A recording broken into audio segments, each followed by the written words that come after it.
Jeg vil nu bevise formlen for vinkler mellem vektorer. Og hvis vi starter med at to vektorer A og B, som er forskellige fra 0, altså som ikke er 0-vektorer, så kan vi se, at hvis vi laver en trekant, vi ved, vi bruger den her formel her til, når vi skal udregne vinkler mellem vektorer. Altså vi har prikproduktet mellem vektorer A og B, og så gange længderne A og B. Og den må vi gøre, det er, at vi tager en skitse her, der har en trekant her, og vi vil regne den her vinkel, og vi kender to vektorer.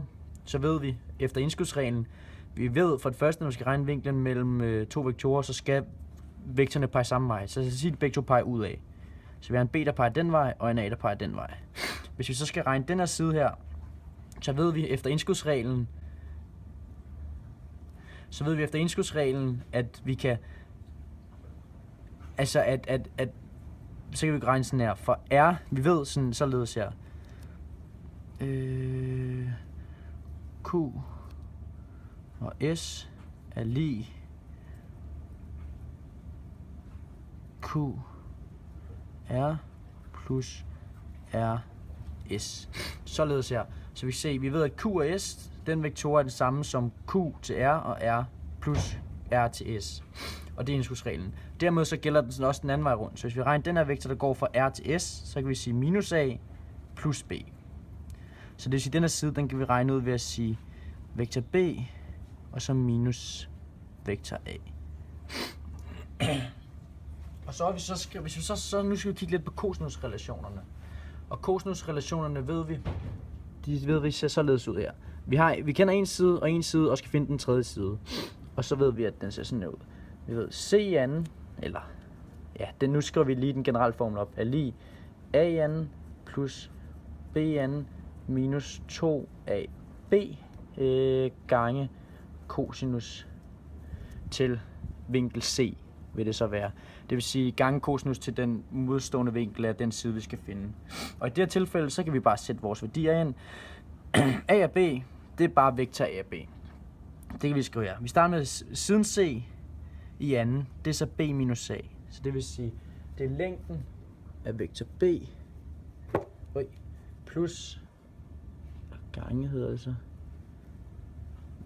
Hvorfor kan jeg ikke finde ud af det her? Minus A i anden er lig, og så længden af A, vektor A i anden, og så vil A plus B i anden minus 2 A B gange cosinus til V, for den modstående side, den hedder så V. Og det vi så gør nu, det er så regner bagud, og B minus A her i anden, det er det samme som B1, fordi vi ved, når vi har at gøre med længder, så har vi, når minus og to vektorer, så har vi første koordinat og anden koordinat, der skal minus. Så ved B minus A i anden, det er det samme som parentes B1 minus A1 i anden, plus parentes B2 minus A2 i anden. Og jeg ved så, det er lige med det her heroppe. Længden på en vektor, den findes ved at sige første koordinat plus anden koordinat. Så det vil sige, for eksempel hvis vi har længden på vektor A, så vil det så være A1 i anden plus A2 i anden. Og det samme gør som med B'erne.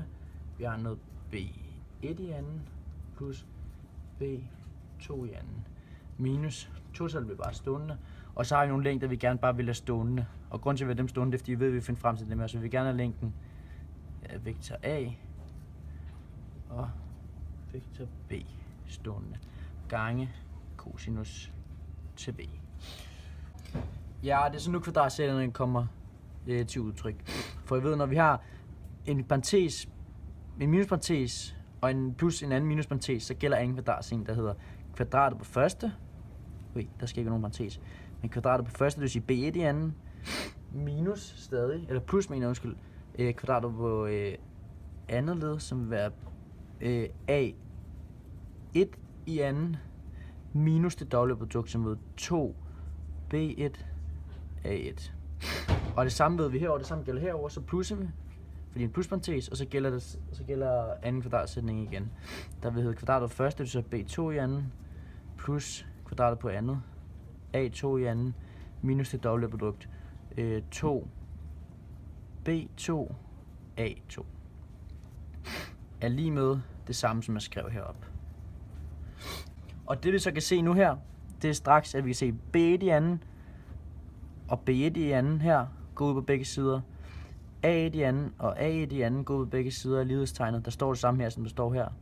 Så derude kan vi også se, at B2 i anden plus B2 i anden går ud med hinanden. Og vi kan se, at A2 i anden plus A2 i anden går ud med hinanden. Så det, der står tilbage, det er minus 2 B1 A1 plus, eller undskyld, det var et minustegn der, minus 2 B2 i anden, eller ikke B2 i anden, B2 A2 er lige med minus 2 længden af vektor A og længden af vektor B gange med cosinus til V. Så det er det, vi har tilbage nu. Så nu, der dividerer vi med minus 2 på begge sider. Så det vil sige, at vi på den ene side får B1 gange A1, og det bliver så plusset selvfølgelig. B2 gange A2. Jeg skal jo genbrugspapir, det gør det lidt svært at læse. Og så er lige med, vi kan dividere med minus 2, så det er bare længden af vektor A gange længden af vektor B gange cosinus til V. Og det vi så kan se nu her, det er, at vi kan dividere det her herover, og eller vi kan dividere det her herover. Det vil sige, at vi dividerer længden af vektor A, B, og længden af vektor A og længden af vektor B over på den anden side, så vi får en side, der er sådan her. B1 gange A1 plus B2 gange A2 divideret med længden af vektor A gange med vektor B er lige med cosinus til V. For nu har vi isoleret V, som vi gerne vil have heroppe i formlen, som vi kan se heroppe. Og det vi så kan se nu her, det er, at formlen den hedder således cosinus til V er lige vektor A prikket vektor B over længden af vektor A gange vektor B. Og det vi ser nu, vi har divideret med længden af vektor A gange vektor B.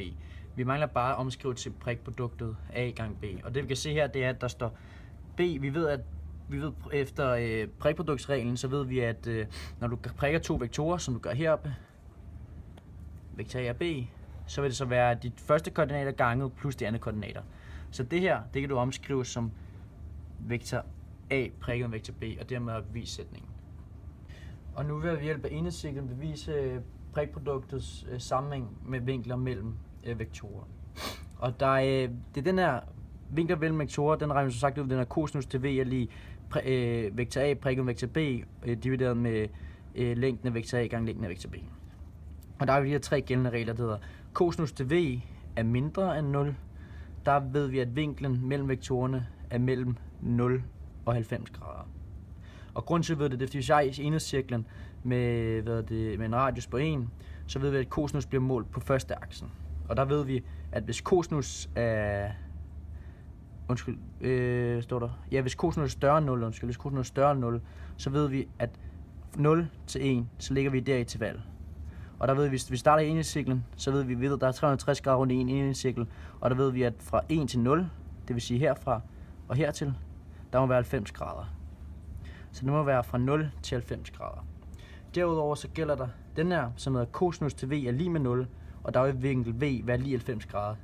Og det ved vi, fordi hvis vi kigger af, hvis cosinus er lige med 0 helt præcis, så ved vi, så er vi bevæget en fjerde rundt i enhedscirklen, altså på 90 grader præcis. Den sidste sætning er cosinus til V. Hvis den er mindre end 0, så ved vi, at vektorens, vinklen mellem vektorerne er mellem 90 grader og 180 grader. Og det er fordi vi ved, at hvis cosinus skal være 0 og blive aflæst på første aksen, så må cosinus ligge i det interval. Og da vi ved, at der er 90 grader hertil, så må det være fra intervallet 0 til 90 hertil, så må det være intervallet 90 til 180 hertil, altså yderligere 90 grader, fordi vi bevæger os endnu en kvartdel rundt i cirklen.